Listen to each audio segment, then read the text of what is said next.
Estimados hermanos y amigos que nos hacen el honor de escucharnos en este día, la predicación estará basada en el libro de Job, en el capítulo 2, del versículo 9 al versículo 13, y el tema es la fidelidad de Dios en medio de los sufrimientos de Job. Y el título del sermón es ¿Por qué sufren los santos? Y esta es la segunda parte. Hace 8 días prediqué la primera parte de este sermón. ¿Por qué sufren los santos? Es una pregunta muy difícil de contestar y dar una respuesta satisfactoria nunca va a ser fácil. Sin embargo, podemos estar seguros que la presencia de Dios siempre va a estar con aquella persona que sufre, que pasa por un momento difícil en su vida, un problema grande, una enfermedad, situaciones muy particulares en la vida de cada persona y familia, y en última instancia, uno de los dolores más fuertes es la pérdida de un ser amado. Pero Dios siempre garantiza que en medio de esas pruebas de fuego, su presencia siempre va a estar con nosotros, y especialmente aquellos que han aceptado a Cristo como su Señor y Salvador. En esta historia vamos a considerar dos situaciones que afectaron su vida. La primera es el juicio de la esposa y de los amigos en Job capítulo 2 y los versículos del 9 al 13. Y la segunda situación a considerar es el diálogo entre Dios y Job, y esto lo encontramos en el capítulo 23, los versículos del 2 al 5 y los que continúan. En primer lugar, el juicio de la esposa y de los tres amigos. Después de haber pasado Job por el dolor causado por la muerte de sus 7 hijos y 3 hijas, de haber perdido a todos sus criados y todas sus posesiones materiales, la situación de él no era fácil. Y además de eso, Job estaba pasando por un sufrimiento en su propia carne, porque se fue enfermado por una sarna maligna que invadió todo su cuerpo, y ahora tiene que soportar las palabras hirientes de su esposa que lo retan a apartarse del Señor. Qué difícil, ¿no?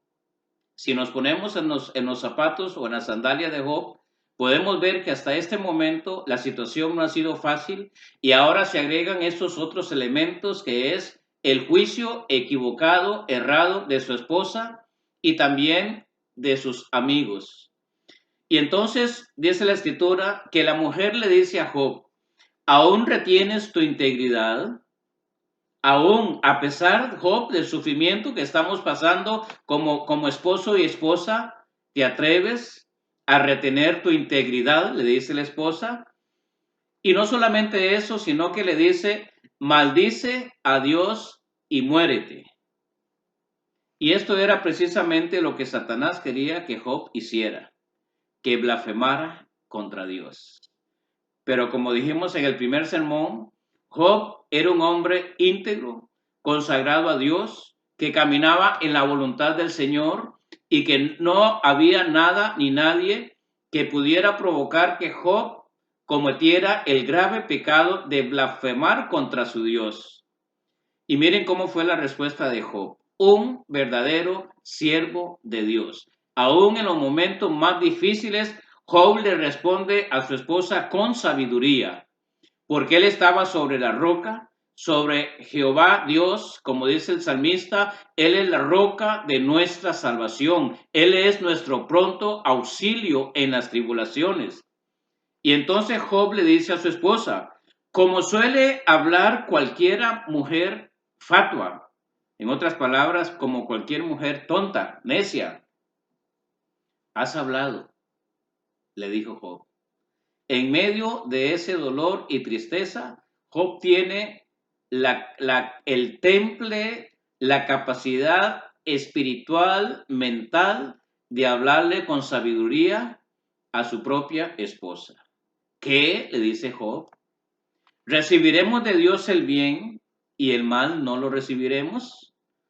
Como dijo el apóstol Pablo, estoy contento cualquiera que sea mi situación, tanto en abundancia como en escasez.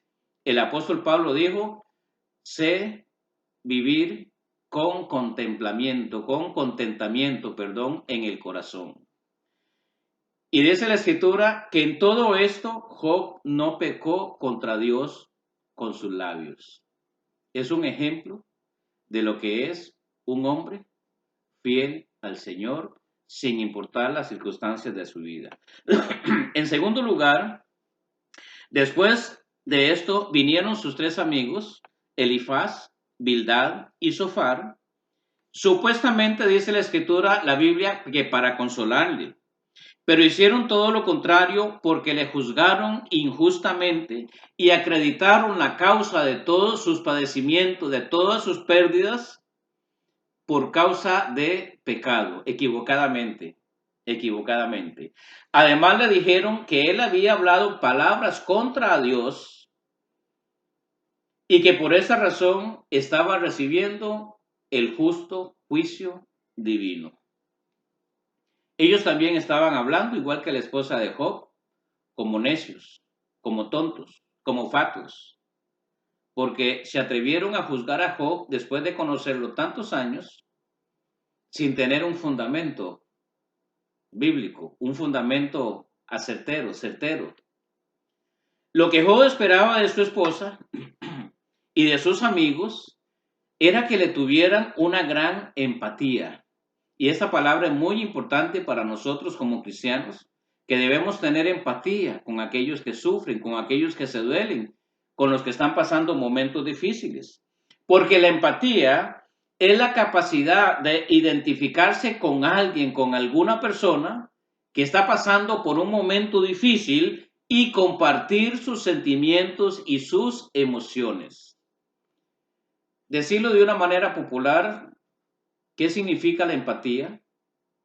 Algunos dicen que es ponerse en los zapatos de la otra persona y caminar junto a él hasta poder sentir en carne propia, sentir el dolor y el sufrimiento que está viviendo la otra persona y poder actuar acorde a la necesidad que esta persona tiene para consolarle, para animarle, para fortalecerle, para poder caminar con esta persona hasta que comience una restauración espiritual y emocional. Orar por él, poder darles promesas de la palabra de Dios, poder decirle, hermano, hermana, aquí estoy a tu lado, no importa lo que pase. Pero sus amigos y su esposa hicieron todo lo contrario. Cuando las personas pasan por pruebas y sufrimientos de la vida, incluyendo grandes enfermedades y hasta la muerte de seres queridos, ellos no necesitan escuchar juicios, condenas, juicios negativos, sino todo lo contrario. Requieren que nosotros, sus amigos, que estamos bien en ese momento, podamos compartir con ellos palabras que puedan llevar consuelo a su corazón y promesas de Dios que puedan producir en ellos una esperanza de que en un futuro, sea próximo, sea algo lejano, esas promesas que dicen que vendrán tiempos mejores. Pero ellos hicieron todo lo contrario. El Señor Jesucristo nos dice a nosotros, sus hijos, que debemos ser sal para la tierra, que debemos ser la luz del mundo. Y esos dos conceptos de ser sal y ser luz para el mundo es algo que Dios nos ha dado a nosotros, los cristianos, para que podamos poner sal en la vida de otras personas, es decir, poderle darle un sentido correcto a la vida, poder darle estabilidad. Así como la sal le da sabor a los alimentos, así también nosotros tenemos que ayudar que la vida de otras personas puedan tener sentido, puedan sentir que nosotros estamos yendo hacia ellos para animarlos, para fortalecerlos, que como cristianos somos agentes de cambio, que podemos ayudar a estas personas cuando están pasando por momentos difíciles. Vosotros sois la luz del mundo. Es el único yo soy de Jesús que el Señor comparte con nosotros. Jesús dijo, yo soy la puerta, el que por mí entrare será salvo. Jesús dijo, yo soy la vid verdadera. Jesús dijo, yo soy el camino y la vida. Jesús dijo, yo soy la verdad, yo soy la resurrección. Pero ninguno de estos yo soy, el Señor no lo atribuye a nosotros, porque no podemos ser luz, porque no podemos ser puerta de salvación, porque no podemos ser resurrección, no podemos producir vida en otras personas. Solamente Jesús puede hacer eso. Pero el Señor comparte con nosotros que nosotros somos luz para el mundo o debemos ser luz para el mundo.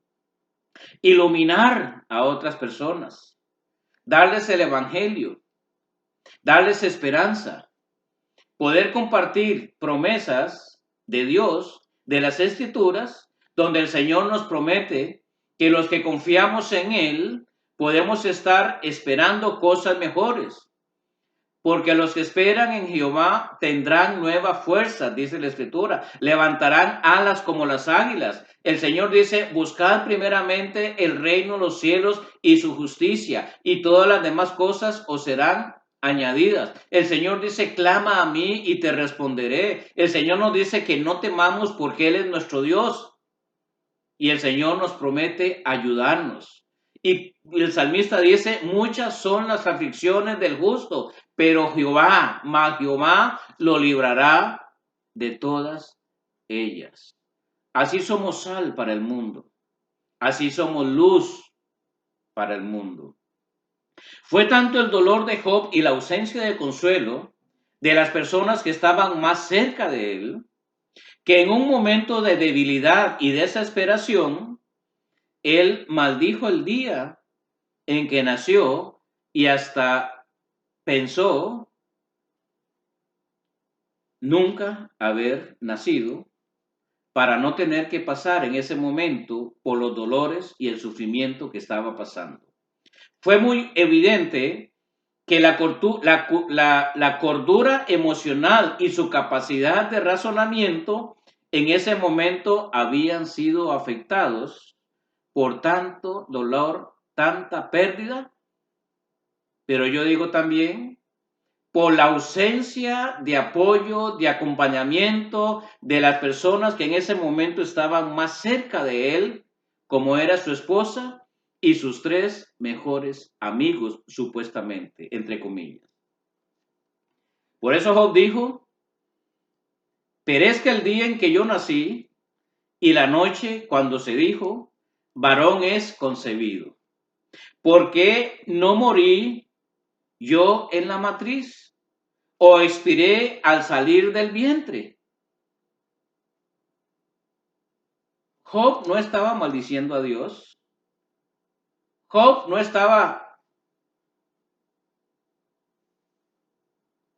dando palabras e insultos contra Dios. Simplemente él, en su emoción, en sus sentimientos, estaba exteriorizando lo que él sentía, la tragedia de su corazón. Y él dijo, con tanto dolor, mejor no hubiera nacido para no tener que soportar esto. Hermanos, qué difícil es pasar por algunas pruebas de la vida. A veces perdemos la cordura, a veces no razonamos. Pero aún así, Job no blasfemó contra Dios. Cuando él esperaba el apoyo de las personas que supuestamente debían acompañarlo. Esa es una gran oportunidad para nosotros los cristianos. Cuando sabemos que hay familias, cuando hay hermanos, personas que conocemos, que están pasando por un momento de difícil situación, enfermos, graves, sin esperanza, sin trabajo, pérdidas materiales, tal vez abandono de seres queridos que tal vez no le están dando el apoyo en este momento, pero el Señor dice que para nosotros esa es una gran oportunidad de acercarnos a ellos, de poder sentir de cerca sus sentimientos, sus emociones y poder acompañarlos hasta que todo eso pase.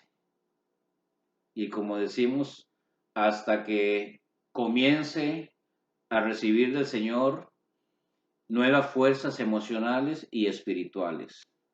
En segundo lugar, el diálogo entre Dios y Job lo encontramos en el capítulo 23, los versículos del 2 al 5, donde Job desea hablar con Dios. Después de haber discutido con sus amigos, ahora desea expresar su causa ante Dios y él comienza con estas palabras. Hoy también hablaré con amargura, porque es más grave mi llaga que mi gemido. ¿Se fijan ustedes qué palabras más fuertes con las que Job está exteriorizando sus sentimientos? Hoy también hablaré con amargura, amargura de corazón. Pero sin embargo, las palabras son fuertes, pero entre el dolor físico y el dolor emocional, él dice ahora, porque es más grave mi llaga que mi gemido. O sea, podemos imaginar cómo estaba el cuerpo de Job en ese momento, ¿ya? Con una sarna maligna, con llagas, con pus, tenía que rascarse él con un tiesto para poder quitar de alguna manera de su carne la pus, lo malo para poder satisfacer esa necesidad de rascarse y quitar la podredumbre que había en su propio cuerpo. Así se sentía Job. ¿Quién me diera el saber dónde hallar a Dios? Como él diciendo en su mente, ¿ya? Job sabía que Dios estaba en el cielo, porque ofrecía sacrificios a Jehová, porque era fiel. Y el Señor dio testimonio que no había sobre la tierra otro hombre tan fiel, que caminaba en su voluntad. Pero es como una pregunta retórica, donde él dice, ¿quién me diera saber dónde está Dios? Él sabía que Dios estaba en el cielo. Iría hasta su silla, como diciendo, yo subiría hasta el cielo si fuera posible. Y me presentaría ante el trono de Dios y le contaría, como dice el salmista, venid, arrodillémonos, postrémonos ante el Señor y derramemos delante de Él nuestro corazón. Él dice, yo iría hasta su silla y expondría mi causa delante de Él porque me han juzgado, porque estoy sufriendo esto y posiblemente él dice, ya yo no sé qué pensar con todo esto.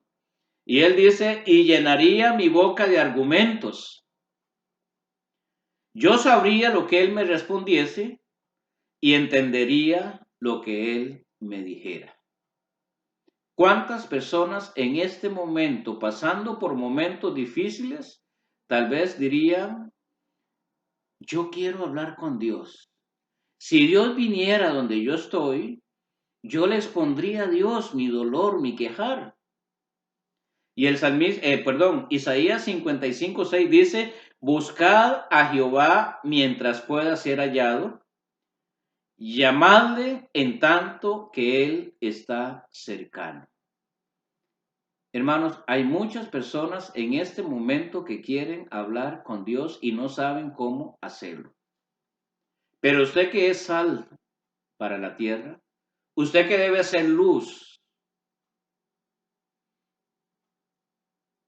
debe hablar con esas personas que usted conoce y poder decirles cómo hablar con Dios. Para nosotros como cristianos, que conocemos el lenguaje bíblico, que conocemos la palabra, sabemos que hablar con Dios es orar. O orar es hablar con Dios. No hay una oración única, no. Encontramos ejemplos de oraciones. Pero la oración más eficaz es la oración que sale del corazón, de lo profundo del alma, del espíritu. ¿Ya? Son esas palabras que salen con tanta sinceridad y con tanto deseo de que Dios las escuche, que yo estoy seguro que con sus propias palabras, hermano, hermana, amigo, usted que me escucha, usted puede hablar con Dios en este momento y no tiene que tener una oración que diga, esta es la única oración que Dios escucha, no. Dios escucha la oración que sale de su corazón. El salmista dice, oh Jehová, escucha mi oración.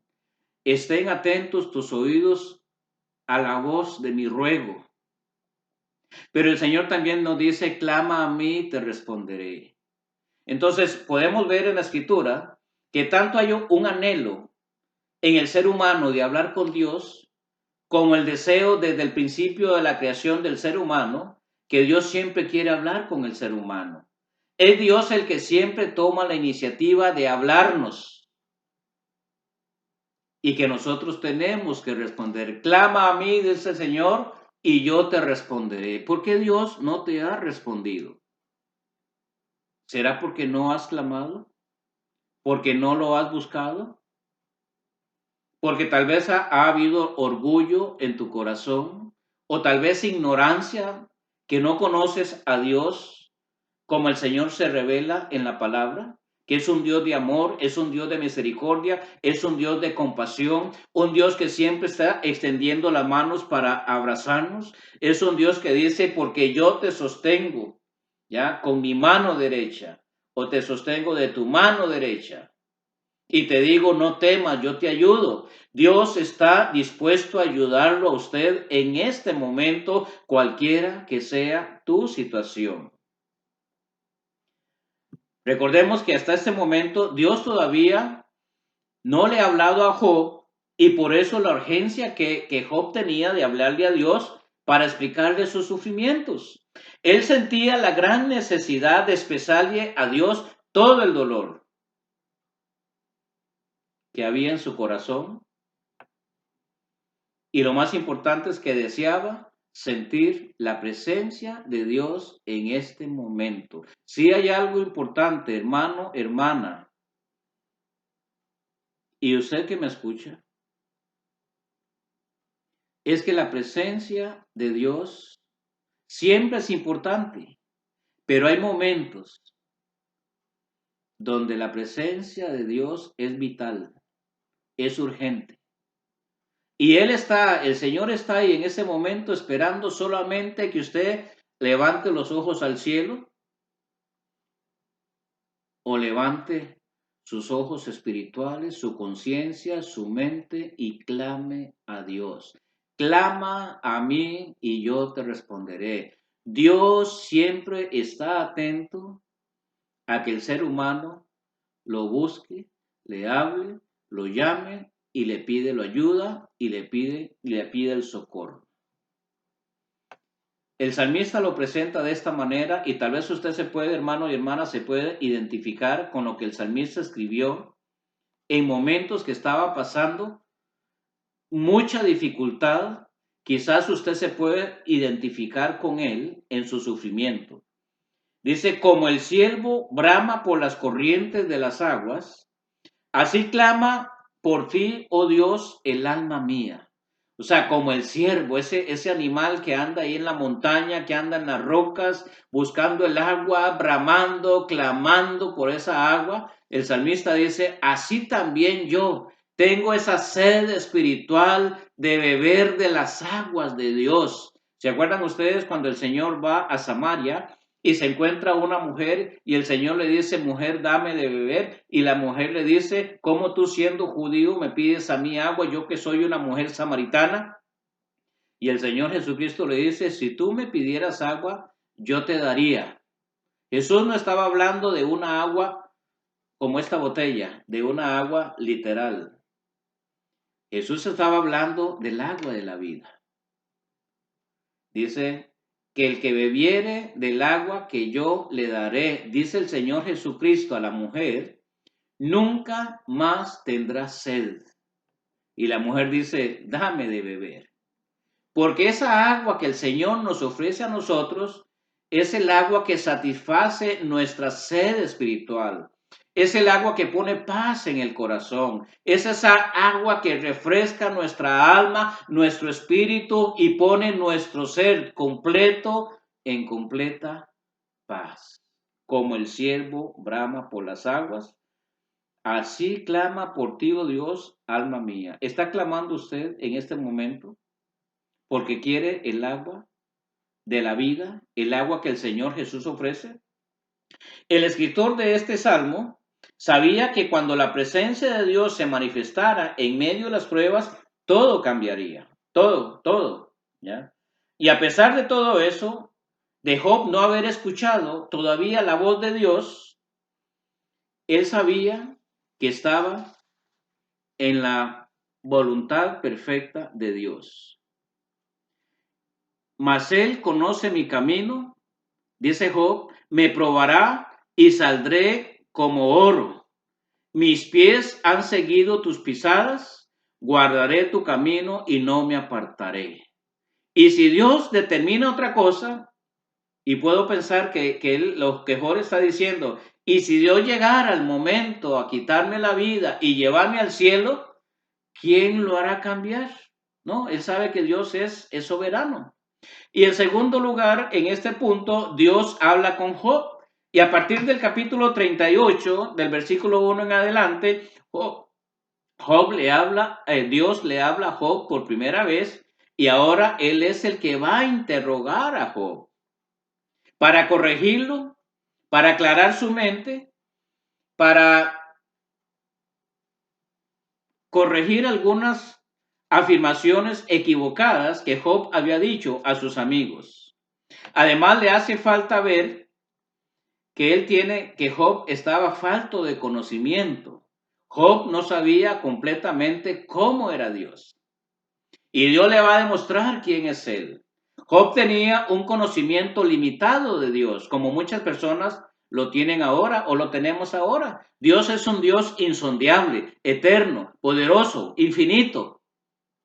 Y Dios quería mostrarse a Job de una manera más grande, profunda, que le conociera tal como él era. Y acordémonos que en ese tiempo Job no tenía Biblia. Job no tenía Antiguo Testamento. Job no tenía palabra escrita como la tenemos nosotros.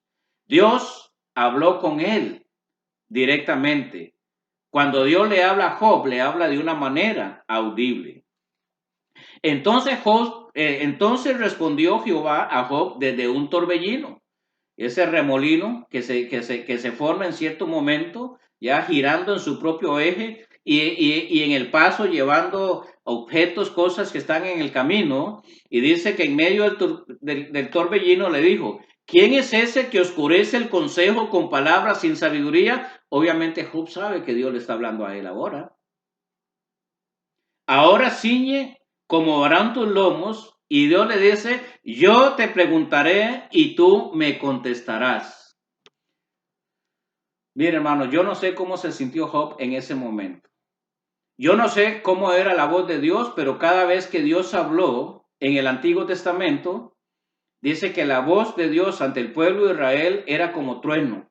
El pueblo de Israel actuó con temor y le dijo a Moisés, Moisés, habla tú y luego dinos lo que Dios dice, porque nosotros tenemos miedo de escuchar la voz de Dios en medio de los truenos, en medio de los relámpagos, en el monte Sinaí. Y ahí está Job solo, escuchando la voz de Dios que le dice, yo te voy a hablar y tú me vas a responder.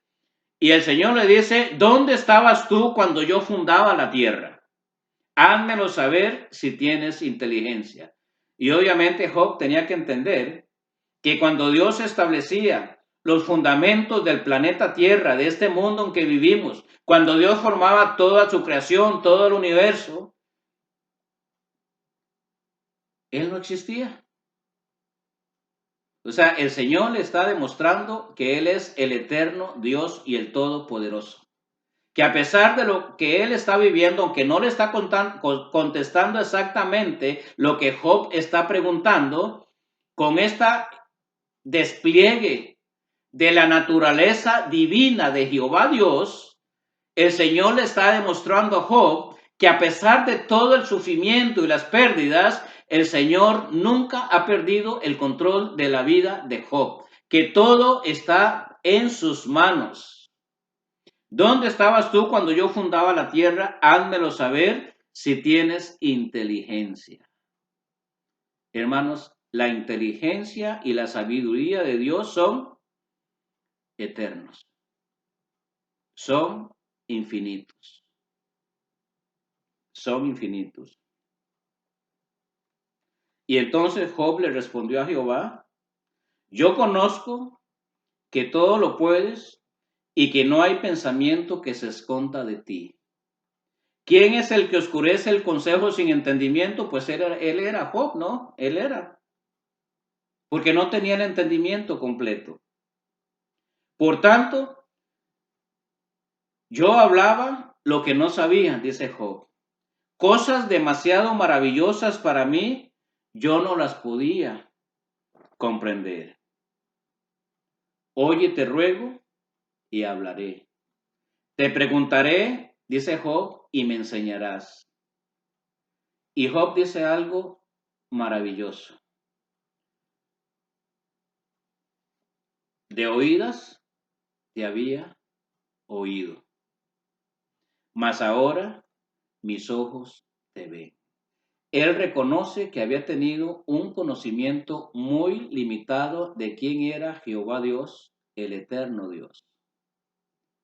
De oídas, como muchas personas, han oído cosas de Dios, algunas ciertas y otras faltas, mala información por lo general, porque no han ido a la fuente donde podemos conocer a Dios, no han ido a la fuente que es la palabra de Dios, donde Dios se revela en las Sagradas Escrituras, en la Biblia. El Señor dijo: escudriñad las Escrituras, porque en ellas os parece que está la vida eterna, la salvación. Y Jesús dijo: y ellas son las que dan testimonio de mí. Hermano y hermana, o amigo que usted me escucha, yo no sé cuál es el conocimiento que usted tiene de Dios. Quizás habrá mucho en su mente que es popular, que lo ha escuchado, pero que no tiene un fundamento bíblico. Yo le reto a que busque a Dios a través de las Sagradas Escrituras. Y como Job pueda decir un día: de oídas te conocía, había oído algo de Dios, pero ahora, Señor Jehová, te conozco. Y la única manera de conocer a Dios es a través de Jesucristo. Cuando usted le entrega su vida al Señor Jesucristo, al Dios eterno, el Señor dice que va a tener una comunión con usted. Y el Señor se va a comenzar a revelar de una manera especial a través de su Santo Espíritu, a través de la oración, a través de la Escritura, a través de cada medio de gracia que el Señor tiene disponible para usted y para todo el mundo. Job nunca supo las razones de su sufrimiento, pero pudo conocer a Dios en ese momento. Pudo conocerlo cara a cara. Fue una manifestación de la presencia de Dios en medio del torbellino. Y cuando yo digo cara a cara, y que pudo conocer a Jehová Dios en ese momento, no estoy diciendo que lo vio como Dios es en su manifestación de su gloria eterna y poderosa. Pero ahí estaba Dios en el torbellino. Así como Moisés, cuando subió al monte Sinaí, estuvo 40 días y 40 noches, el Señor se le reveló en medio de una zarza ardiendo. Literalmente, Moisés estuvo frente a frente de Jehová Dios, cara a cara, y Dios revelándose a través de la naturaleza, de una zarza y de un torbellino. Dios estaba ahí. No digo que Dios se le va a revelar a usted así, no sé. Dios sabe cómo revelarse. Dios se ha revelado a través del Señor Jesucristo. Dios se revela ahora a través de su palabra. Cuando usted lee la Biblia, cuando usted habla con Dios a través de la oración, Dios se revela. Y la Escritura dice, para finalizar, que Job fue restaurado sus hijos, tuvo 10 hijos más, 7 varones y 2 mujeres. Multiplicaron todas sus propiedades. En el capítulo 42, versículo 12 al 15, al 16, encontramos parte de la restauración. Usted puede leerlo y ver cómo Dios lo restauró. Y bendijo Jehová el postrer estado de Job más que el primero, porque tuvo 14,000 ovejas, 6,000 camellos, 1,000 yuntas de bueyes y 1,000 asnas. Y tuvo 7 hijos y 3 hijas. Y llamó el nombre de la primera Yemima, y el de la segunda Sesia, y el de la tercera Keren Apub. Y no había mujeres tan hermosas como las hijas de Job en toda la tierra, y les dio su padre herencia entre los hermanos. Después de esto vivió Job 140 años y vio a sus hijos y a los hijos de sus hijos hasta la 4ª generación, y tuvo la gran bendición de Dios, que dice la escritura, y murió Job viejo y lleno de días. Esa es la bendición de Dios a los que son fieles como Job. ¿Quiere que Dios le bendiga? Y no estoy hablando de cosas materiales, estoy hablando de cosas espirituales. Las materiales Dios las va a agregar como una bendición a su fidelidad, a caminar con Dios día con día. Hermanos, que estos sermones sean de gran bendición para su vida. Dios les bendiga y que pasen un feliz día.